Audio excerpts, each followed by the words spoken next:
बैठिए।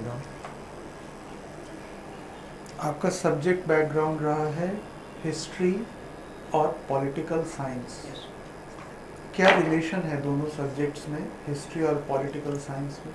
Yes sir, political science जो decisions लिए जाते हैं पॉलिटिकल साइंस में, ये आगे चलकर हिस्ट्री भी क्रिएट करते हैं। जैसे सर अभी नारी बंधन अधिनियम जो लाया गया है वो आगे चलकर सर हिस्ट्री बनेगी, क्योंकि वीमेन का पार्टिसिपेशन बढ़ जाएगा।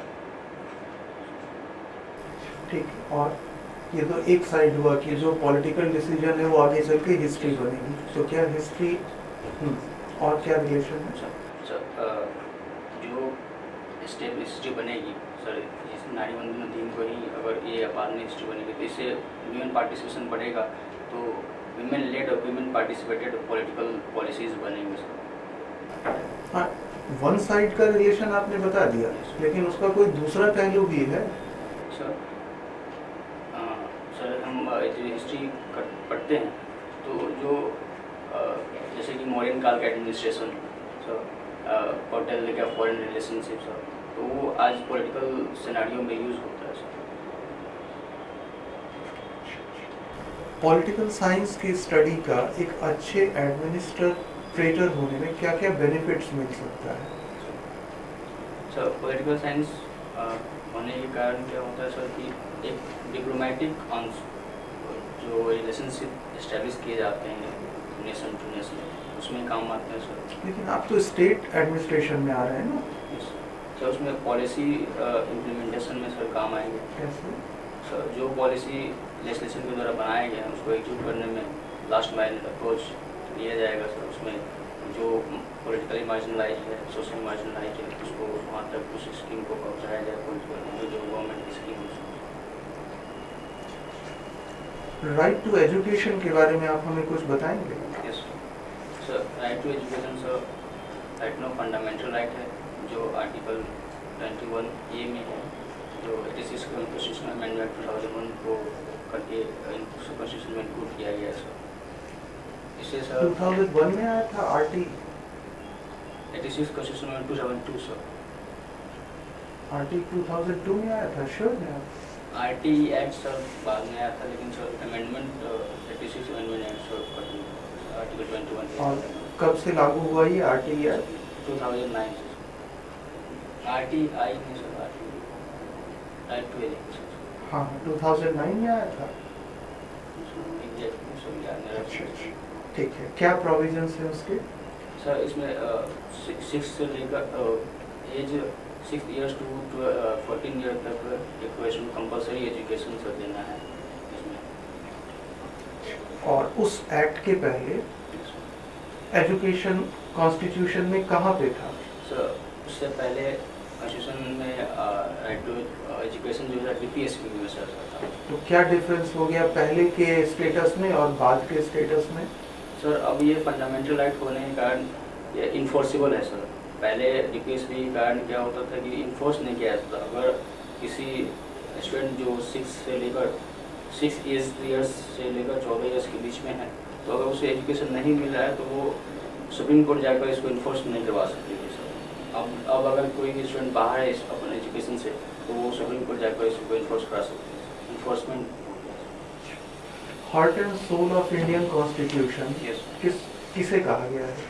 आर्टिकल सर 32 सर क्या कहता है? कॉन्स्टिट्यूशनल रेमेडी है सर। इसमें direct accessibility to supreme court है सर। इट्सेल्फ फंडामेंटल राइट है सर।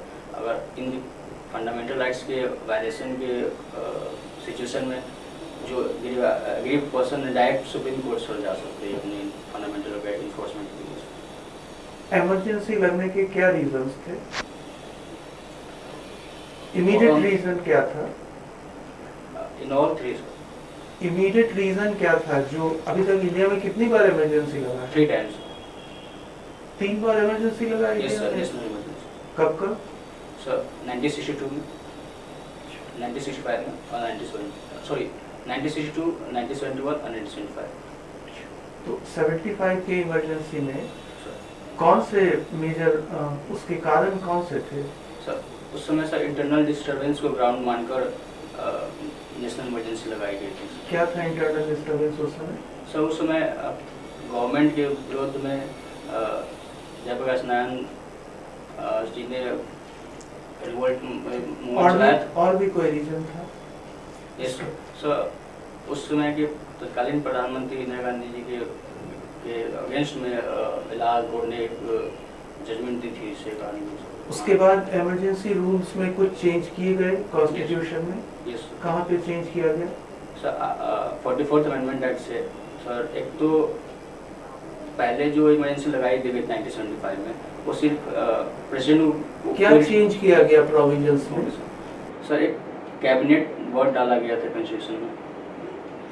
उसके बाद सर आर्म इंटरनल डिस्टर्बेंस के ग्राउंड को हटाकर सर आर्म्ड रिबेलियन ग्राउंड डाला गया था सर। और सर इमरजेंसी को जो पास कराने की ड्यूरेशन थी सर, वो 2 मंथ से घटाकर 1 मंथ कर दी गई सर। आपने प्रशासनिक सेवा का प्रेफरेंस दिया है यस फर्स्ट में। आपकी पोस्टिंग एसडीएम के रूप में किसी सब डिवीजन में हो गई। यस आप अपने क्षेत्र के भ्रमण में जब ब्लॉक में गए तो आपको पता चला कि फलाने गांव में सर्वेक्षण का कार्य चल रहा है। यस आप वहां पर चले गए।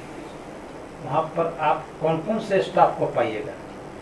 सर उसमें लैंड ऑफिसर्स जो है, लैंड रेवेन्यू ऑफिसर्स होंगे वहाँ पे सर वहाँ के मुखिया होंगे सर। अपना अफसर जो आपके अंदर में वो रहेगा, वो कौन कौन वहाँ पर रहेगा?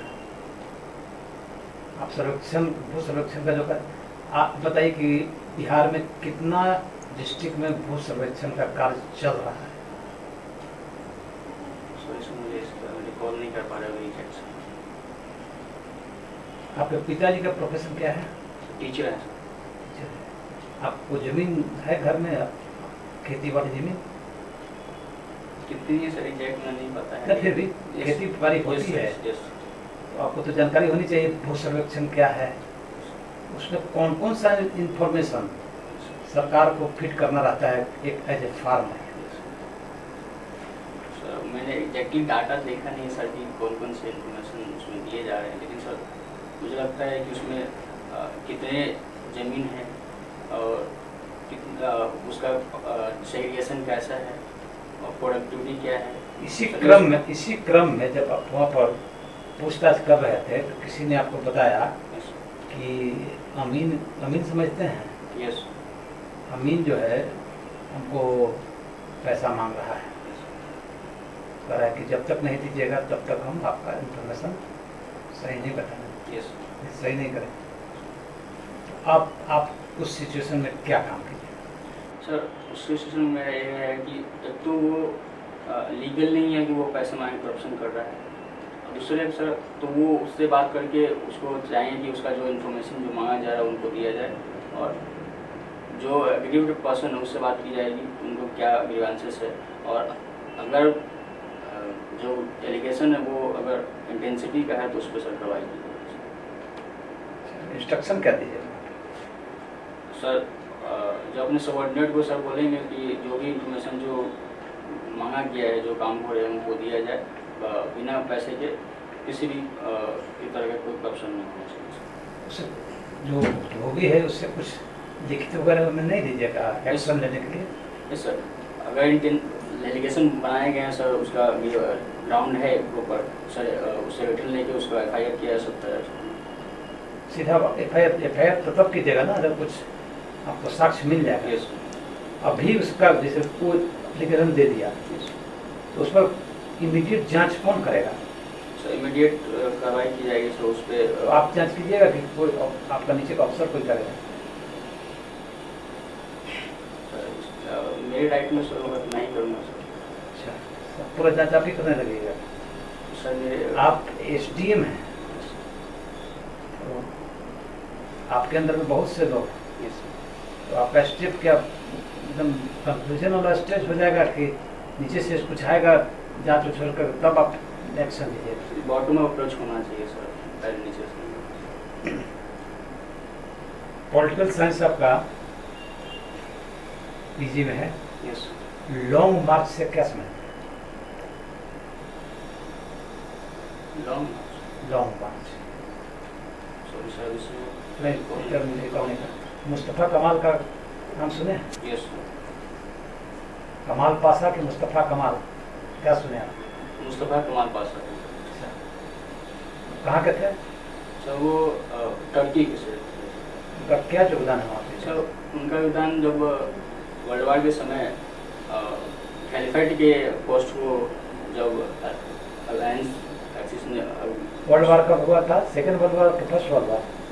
First world war first world war का। फर्स्ट वर्ल्ड वार के बाद उसी समय सर खिलाफत आंदोलन भी हुए थे उसके विरोध में, तो उसके अभी एशियाड जो चल रहा है यस इसमें गोल्ड मेडल कितना इंडिया ने जीता कल तक? सर 22। उस खिलाड़ी का नाम बताइए वोमेन्स का जिसने गोल्ड मेडल जीता।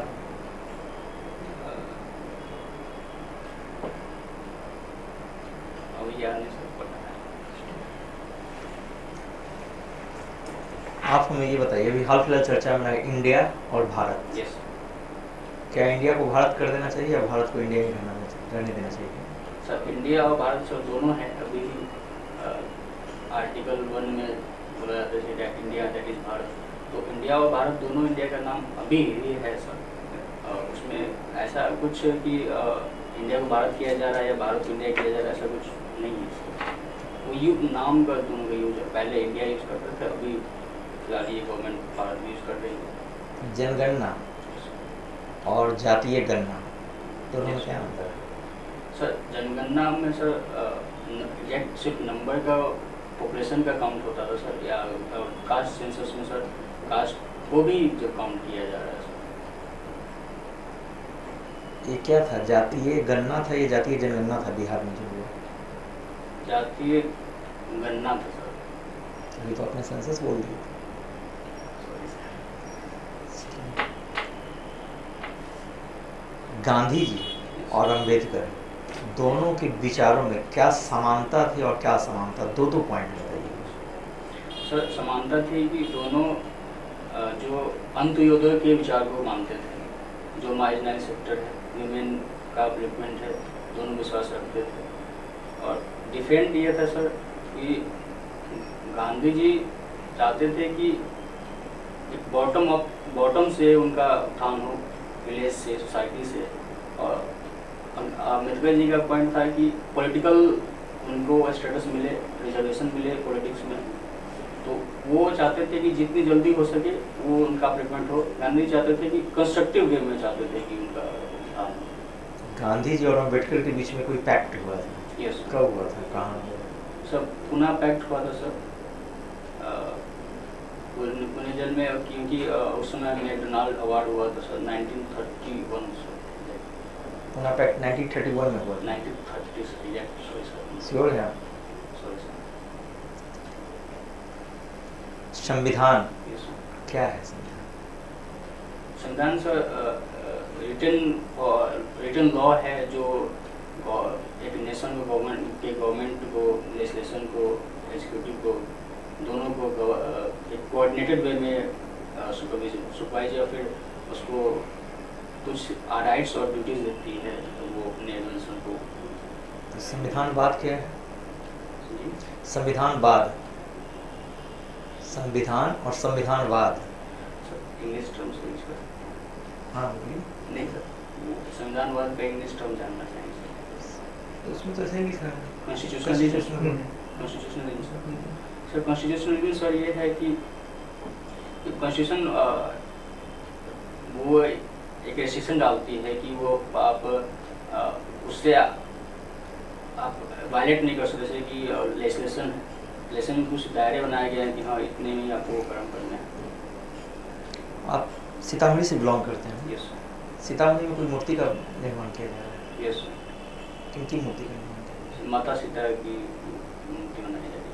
है? और विराट नारायण मंदिर का निर्माण? यस सर, विराट नारायण मंदिर का निर्माण सर ईस्ट चंपारण में किया जा रहा है, जो वर्ल्ड का सबसे बड़ा मंदिर होने वाला है। अच्छा, रामायण से संबंधित कुछ वैशाली जिले में भी कुछ बनाया जा रहा है? सर रामायण यूनिवर्सिटी बना रहे हैं सर। रामायण यूनिवर्सिटी।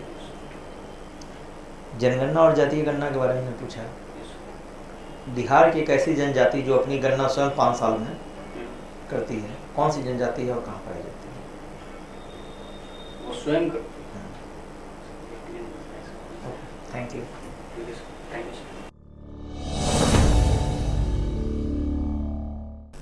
ठीक है, आपने इम्प्रूव किया है, बट और अभी आपको काम करना है ना। आप जो आपका पॉलिटिकल साइंस में चूँकि आपने पोस्ट ग्रेजुएशन किया हुआ है, तो यहाँ पे आपसे एक्सपेक्टेड है कि आप अच्छा आंसर देंगे। आपने दिया भी है, बट वो इमरजेंसी वाला जो क्वेश्चन था ना, उसको देख लेंगे, ठीक है। हाँ, उसको और भी अच्छी तरह से आप देख लेंगे, बिकॉज 75 में जो इमरजेंसी लगा था वो एक अलग केस था, और उसके पहले का जो आप बता रहे हैं वो वॉर का केस था, है ना। तो इमरजेंसी, वो वॉर का एक पूरा का पूरा केस ही अलग हो जाता है ना। बट 75 में जो हुआ था वो एक्चुअल इमरजेंसी था जो गवर्नमेंट ने नोटिफाई किया था, है ना। तो उसके बारे में आप पढ़ लेंगे, जो भी ईयर्स आपने बोले हैं, 2-3 ईयर्स बोले हैं ना, क्या डिफरेंस है और उसके लिए क्या क्या टर्म यूज़ करते हैं, वो थोड़ा आप देख लेंगे, ये आपने पढ़ा होगा। मोस्ट ऑफ द क्वेश्चंस का आपने आंसर दिया है, अच्छा आंसर दिया है आपने, कोई बहुत बड़ी इशू नहीं है। सिचुएशन वाला जो सर का क्वेश्चन था, थोड़ा सा वहाँ पर आपको इम्प्रूव करना है। नॉलेज नहीं था कि कौन हाँ। सा सबऑर्डिनेट कौन सा काम उस पर डिपेंड नहीं करता है आपका आंसर। कॉमन सेंस, हाँ। कॉमन सेंस अप्लाई करना है, कहाँ से प्रोसीड करें। जैसे उसने कह दिया आपको, तो आप उसका पूरा इंक्वायरी करने लगे वहीं पर। अरे उससे पहले तो लिख के मंगवाना था ना, लिख के दीजिए भाई, जो आप कर रहे हैं सो लिख के दीजिए, तब ना आप प्रोसीड कीजिएगा। डिपार्टमेंटली कैसे प्रोसीड किया जाता है? किसी से सुना हुआ, किसी से कहा हुआ बात तो कोर्ट में नहीं ठहरेगा। किसी ने कह दिया था कोर्ट में नहीं चलेगा। वहाँ जो प्रॉपर इंक्वायरी का मेथड है, पहले वो देगा, फिर सी इंक्वायरी करेगा, तब आपके पास हो, तब फिर उस पर आप इंक्वायरी कर सकते हैं। लेकिन इमीडिएट वहाँ पर इंक्वायरी नहीं करना है। इसी को ध्यान रखना है कि जैसे ही सिचुएशन बेस्ड क्वेश्चन मिले, आपको उसको थोड़ा सोच कर करके पॉइंट, मतलब प्रायोरिटी को बेसिस पर उसको 1 2 3 कर करके कर लेना है, तब बताना है। वो भी शॉर्ट में बताना है, एक्सप्लेन नहीं करना है उसको, क्योंकि आप उसके जानकार नहीं हैं। आपको अपना दिमाग लगा करके आंसर देना है वहीं पर, इस पर ध्यान दें। और करंट अफेयर्स को और भी अच्छे तरह से आप पढ़ते रहिए, है ना। ठीक है, आपके बहुत अच्छे चांसेस हैं, आपका सिलेक्शन हो जाना चाहिए। अभी से लेके जब तक आपका इंटरव्यू नहीं हो जा रहा है, मतलब उस डेट तक आप पेपर वर्कआउट अच्छे से कीजिएगा, क्योंकि हमने जो भी क्वेश्चन एज किया था वो पेपर से ही था। उसके बाद आपके अपने शहर के बारे में नॉलेज है, बिल्कुल बहुत अच्छा है, वो होना भी चाहिए। उसके बाद आपके हॉबीज़ जो है, प्लेइंग क्रिकेट, हमने क्वेश्चन राइज नहीं कर पाए, लेकिन इस पर आप पूरा वर्क करके जाएंगे। अच्छा, क्या है? जो भी क्वेश्चन चलिए, करंट से, खास करके एशियाड हो गया, वर्ल्ड कप हो गया, इस पर एकदम नॉलेज रख करके जाइएगा, आएगा ही कुछ न कुछ पूछेगा। मैंने चेंजेस नहीं कर दिया सर, ये क्रिकेट बहुत कॉमन ग्राउंड जो होता है, वो हर किसी को पता होता है, उसका बहुत सारा नॉलेज, तो उसमें फंसने नहीं, के तो लेकिन तो देखिए, ठीक है। हम ये कह रहे हैं कि आपने प्लेइंग कबड्डी भी दिया है ना, लेकिन अभी वर्ल्ड कप चल रहा है, क्रिकेट हो सकता है क्वेश्चन, क्योंकि पूछ लेंगे कि क्या आप क्रिकेट देखते हैं, स्वाभाविक है देखना, तो कुछ ना कुछ तो हल्का फुल्का जो भी है वर्ल्ड कप से संबंधित आप इसको कर लीजिएगा। एक आप मैगजीन, अभी आपके पास टाइम है, तो जो नेक्स्ट पीछे मंथ का है, तो उससे कुछ करेंट हॉट टॉपिक्स जो देख लीजिएगा, जिस पे कि आप उस पर कमांड थोड़ा रखेंगे, अच्छा जाएगा आपका इंटरव्यू। All the best.